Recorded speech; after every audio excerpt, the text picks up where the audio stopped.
has gone through all of the darshans this week has been this idea that Krishna consciousness means direct consciousness of God. The simple, direct, plain meaning of the word consciousness. Not some involved, indirect, symbolic meaning. Like thinking about something. Like on our website, we have this logo with the triangle and the 3 circles on the top, you know? Yeah, everybody on the YouTube especially likes to speculate about this because we don't explain it, you see? We don't explain it because we want people to see what they can see in it. We don't explain it. Instead, we let them explain it, and that tells us who they are. It's a test. So we get all kinds of weird comments like, oh, this is the Illuminati. They must be, these guys must be evil, you know. Oh, it's a cult. Yeah, oh boy, just see, you know, the eye on the pyramid and blah, blah, blah. Well, that's not what it means at all. There's no eye in the pyramid. There are 3 circles and 1 triangle. Yeah, so where are they getting the eye and the pyramid and all that? No. They're speculating by what they know about certain symbols. So by association, they're simply saying, oh, well, that triangle looks like that pyramid, and that circle looks kind of like the eye, you know? That's not really what it means at all. It's not what I had in mind when I was designing that logo at all. If you can really dig through our website at some of our old posts and find explanations of what we think that symbol means. In the circle of Christ, the home also has an explanation. Yeah. You know, you're going to have to speak up if you want this to get on the soundtrack. On the website, innercircleofchrist.com, there's also an explanation of that symbol. Well, you had to give the secret away, huh? Yeah. Why? Now nobody can speculate anymore. It's no fun.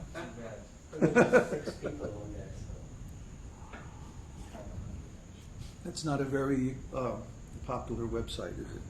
Can I have that thing to put this on? Thank you. So our idea is that there are 3 stages of progress in spiritual life. The neophyte stage, the disciple stage, and the master stage.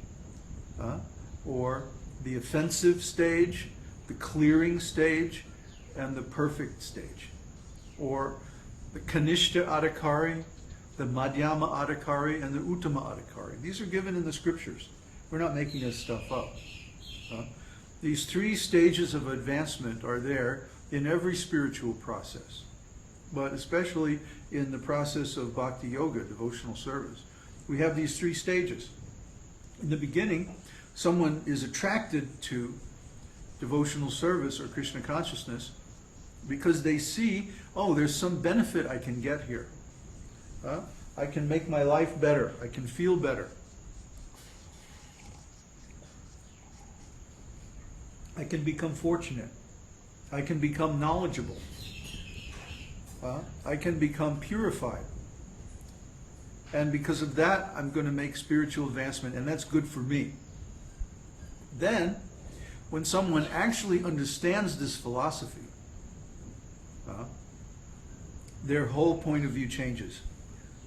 Oh, this isn't about what's good for me. This is about pleasing Krishna. This is about service. Sincere service means that I don't think about the benefit to myself. I think about the benefit that I'm offering to the Lord. That's Krishna consciousness. Self-consciousness is not Krishna consciousness. Although in the beginning, we have to be conscious of ourself and our own benefit to even approach Krishna consciousness, because Krishna consciousness is the highest benefit in human life.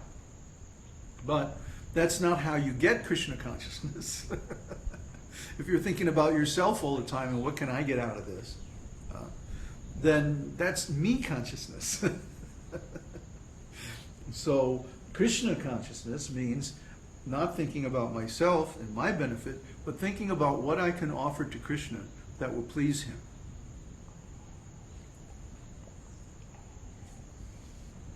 The service of the spiritual master, of the mission, of spreading Krishna's message and like that. And this is the actual focus of Krishna consciousness, being conscious of Krishna. And then, after a long time of serving Krishna, directly or indirectly, whether through the agency of the disciplic lineage and the guru, or directly by means of conscious contemplation, inner meditation on the Lord, then one comes to the gateless gate,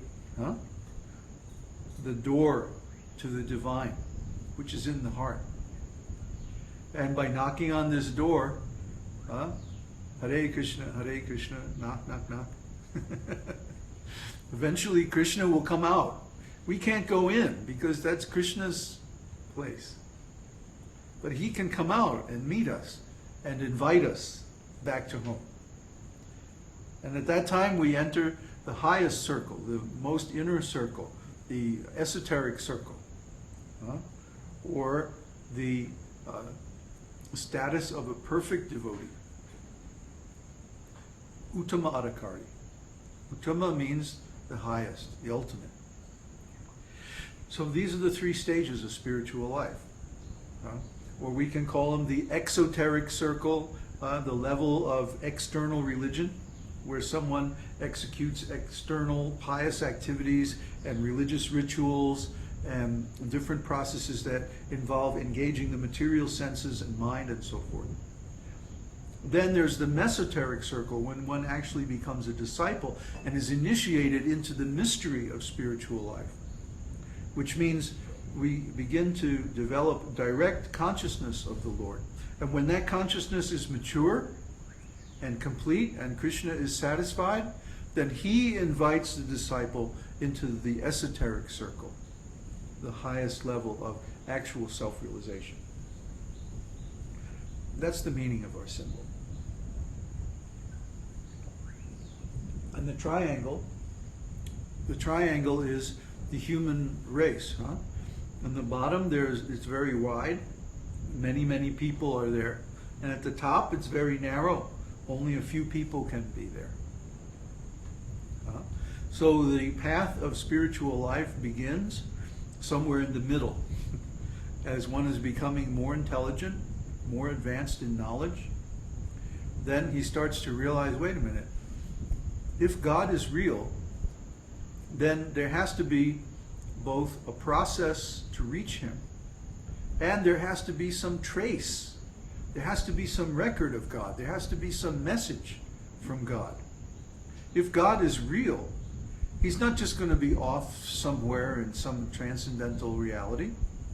He's also going to be present here, and he's going to leave some trace of his presence. So we can be aware of him, so we can worship him. This is intelligent.